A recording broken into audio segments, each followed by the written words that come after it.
Well, the good news is this time I actually have a low that's legitimately worth contemplating. Oh, actually, I shouldn't say. I mean, yes, it was bad for actually yesterday it wasn't bad per se, but my low was like really, really, really. Like, this is my low right here. See, my finger, my because I totally like cut my finger last night doing something I shouldn't have, and I have like no more band-aids left. I have like no band-aids left whatsoever. So needless to say, actually, you think that'd be only bad, but no, like last night it rained like crazy. Like, I want to say that tomorrow will be like the first nice day we're supposed to have. Why am I holding my finger like this? I want to say that tomorrow it'll be like the first nice day we'll have, but even that's a bit of a stretch. Seriously, it was downpouring last night. Like, really downpouring. Like, thunder, lightning, the whole 9 yards. And it's not fun.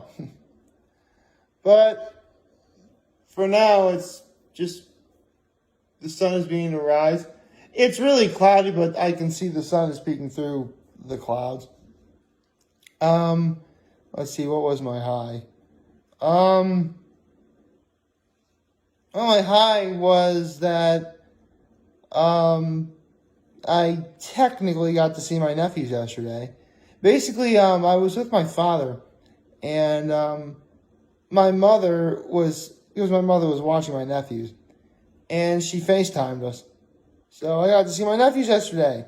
Yeah, I actually get to see my nephews, not in person, but I definitely see them like over FaceTime, which is really nice.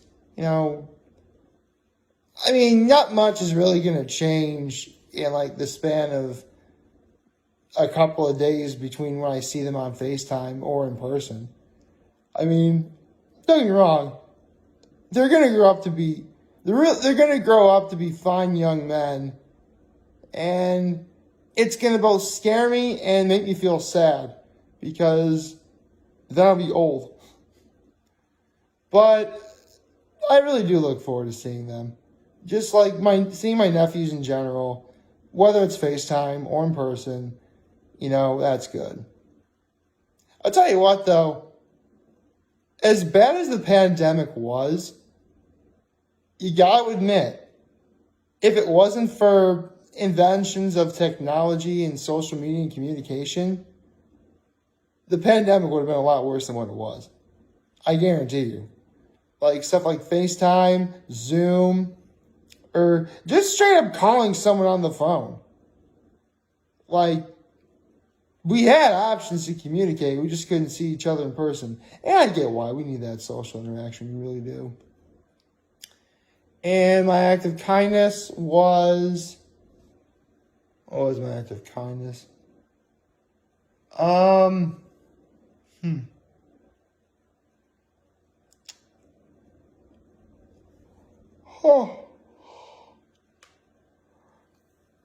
What did I do for my act of kindness? Oh, right. I know what I did.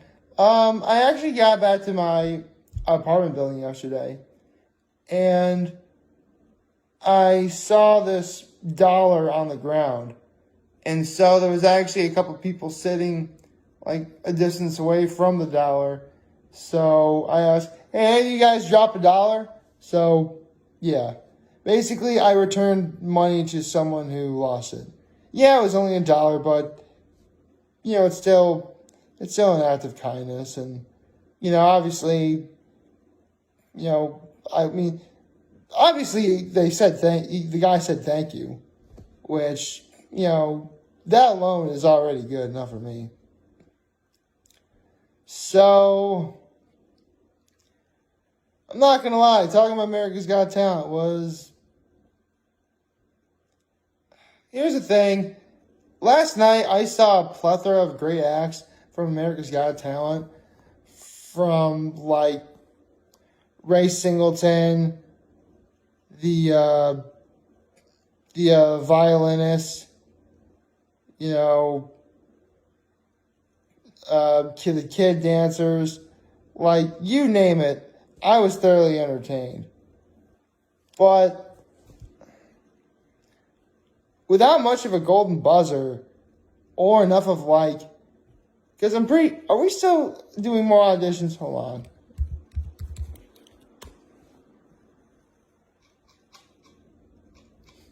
I don't even remember. I actually saw this last night too.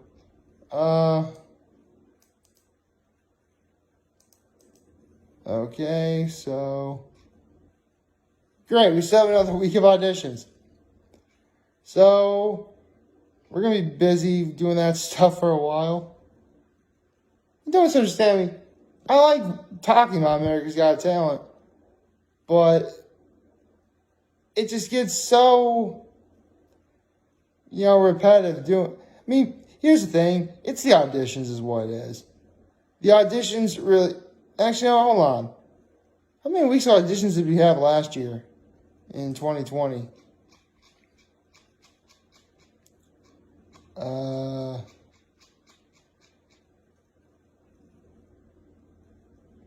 Okay, so next week should be the final week of auditions. Okay, so that's really cool. If I had to pick a favorite act from last night, I would say probably that pianist, Ray Singleton, and actually Hello Sister was a really great band. They were good too. Seriously, there were some great acts last night. I pretty much talk about it every week, and it's all pretty much, in that regard, it's the same, but just the sheer, literally levels of talent that these people have, it's all inspiring. It really is. So, yesterday, before I went on my rant about the alphabet sandwich,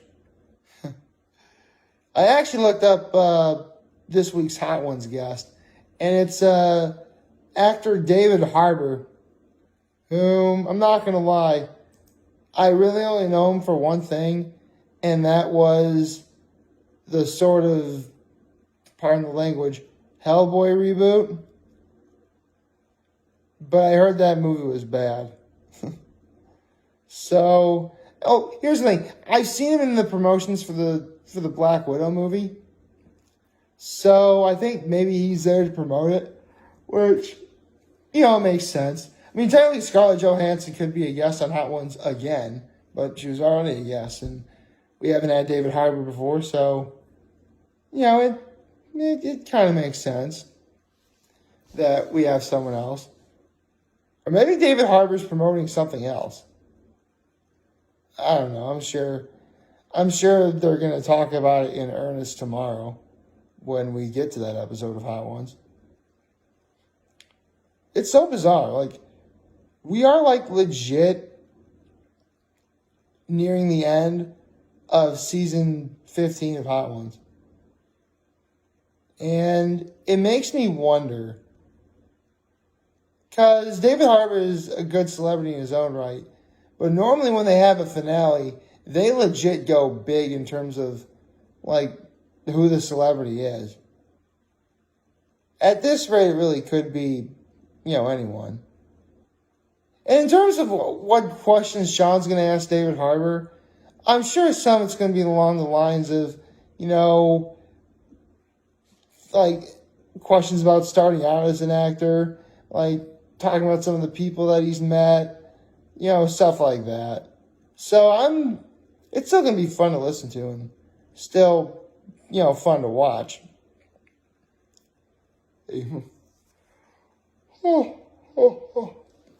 Yeah, this is the second time in 3 days I've talked about, Hot Ones.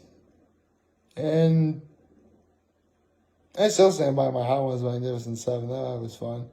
Although, funny enough, when I went over what the alphabet sandwich was yesterday, I actually was almost able to remember it wholeheartedly.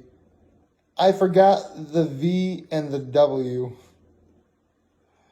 Oh boy. In full disclosure, I think I forgot the letter F too.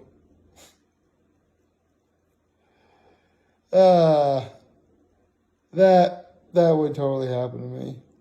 Again, now you know I'll never attempt this sandwich or attempt making it because it's practically impossible to do. Let's see what's going on today. Well, nothing's really going on today. Oh. I just noticed the sun is really starting to poke through a little bit, so it's adding a little more light in here. It's awesome. Can't wait to. I'm hoping the sky kind of clears up. Here's the thing, and it's weather phenomena, so of course everyone can probably figure this out. When it's cloudy, it's legitimately cool, which some people really have been complaining how hot it's been lately. I'm like, well, duh, the sun's out. When the sun is able to shine brightly, it really does make you feel warm, even on a cold day. Trust me, I know. I have a marathon run to prove it. Oh, right. I guess I could probably share this story. I've talked about how I've ran 4 marathons in the past. The first one I ran in 2014 was like 33 degrees. It had been the coldest morning of that year since winter had ended. And which is saying a lot because, 2014 we had like the polar vortex thing going on, right?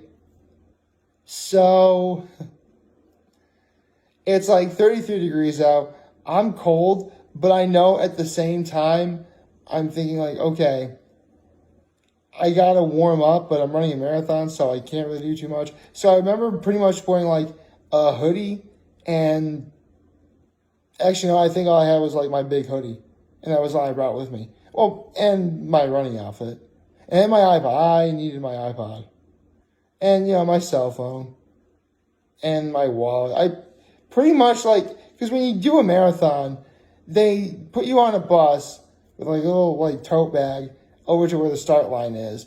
You put all your stuff, your sweats, your, phone, all that stuff in the bag, and they take it back to where the finish line is. So at least I knew where it was. But it was so incredibly cold throughout the marathon. And admittedly, I had done a pretty good job of preparing. I did my 20-mile taper and everything. But throughout the run, I'm thinking how do I not feel tired yet? I legitimately did not feel like I wanted this to be over, like I wanted this to stop or nothing. And there were a few factors about that. There was the fact that there's crowds cheering you on. That's definitely great motivation. Giving high fives to people, that's really cool. And the fact that it was so cold, even though technically I was sweating, I didn't really feel it. It was actually so cold that morning that when I was actually exposed to bright sunlight on a clear blue sky, the warmth actually felt kind of nice. Really nice. So, yeah.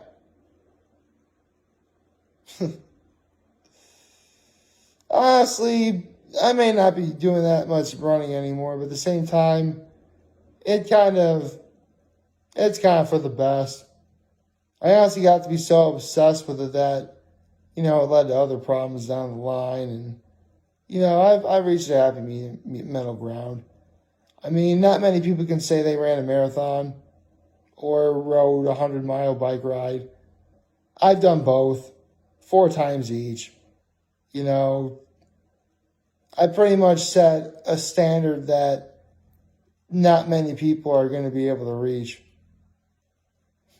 In full disclosure, I'm one of the only people in my area who's done both the Wineglass Marathon and the 100-mile Tour de Cuca back-to-back. Well, the Tour de Cuca was first, and then the Wineglass Marathon. And here's the thing. They both are not even they're both within 3 months of each other. So as you can imagine, it was definitely something I'll remember for the rest of my life. I have some regrets from it, to be sure, but, at least I can say I did it. And you know what? I'll never let anyone say I couldn't do it, because I did. Like, favorite, chat, the subscribe button, follow me on social media, I'm showing you guys on YouTube. I have a very home news video for all of you guys to watch and enjoy for today. Hopefully you have a wonderful, wonderful Wednesday or hump day. And if you guys want to talk or chat, I'm always going to be here to let you know. So back, take care and make good choices. You know what? I don't think I did Happy Wednesday at the beginning of this video. So, Happy Wednesday, everyone.